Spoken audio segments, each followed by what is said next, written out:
I'm pleased to welcome to the stage Baltimore, Maryland, our next presenter. Good job. Good job, Worcester.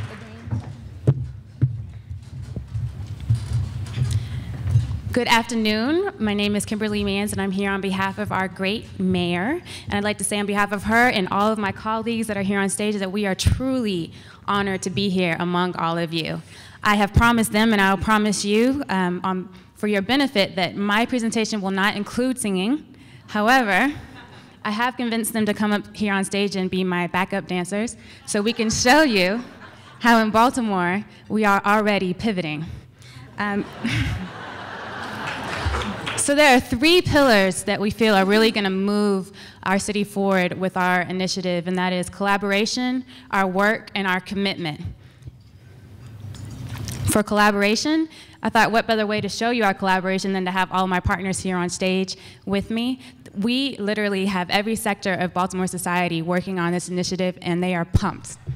For our work, and this is where the pivoting comes in, we are a pace setter for attendance. Through rigorous use of data, we have identified that 1 in every 4 pre-K and kindergarten student in Baltimore is chronically absent. So in looking at that data, we made mid-year adjustments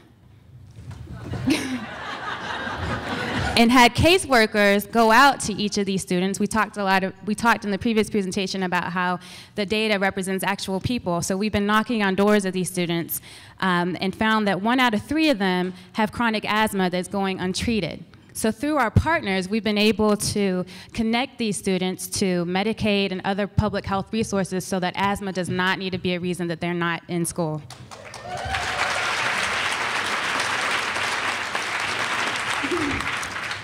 Can we pivot? Just okay. For our third pivot, well, that's our fourth. We're redirecting federal, state, and local resources. This summer, Baltimore City Public Schools designated $2.1 million in federal funding to enable 6,000 rising first through fourth graders to have intense literacy training in the morning from 8 to 12. As a city, we've wrapped our services around 1,500 of those youth and are providing all-day programs from 8 to 4 that takes what they're learning in the morning and integrates it into enrichment activities that includes breakfast, lunch, and dinner, enrichment, recreation, play, and also transportation. Pivot. We know that this strategy will work because we're already seeing that out of the 1,500 kids that are in the all-day program, they have better attendance than the 6,000 that are in the half-day program. So we know it's better for our parents.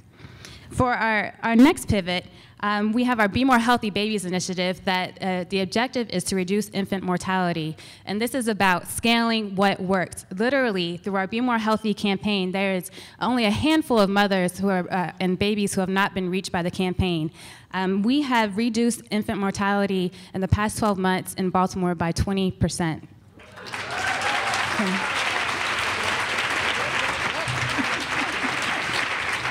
We are in places like barbershops and our health institutions, just really educating mothers about the importance of safe sleeping.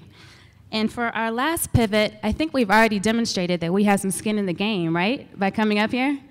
How many of you think that they actually may have improved from the beginning of the presentation to the end?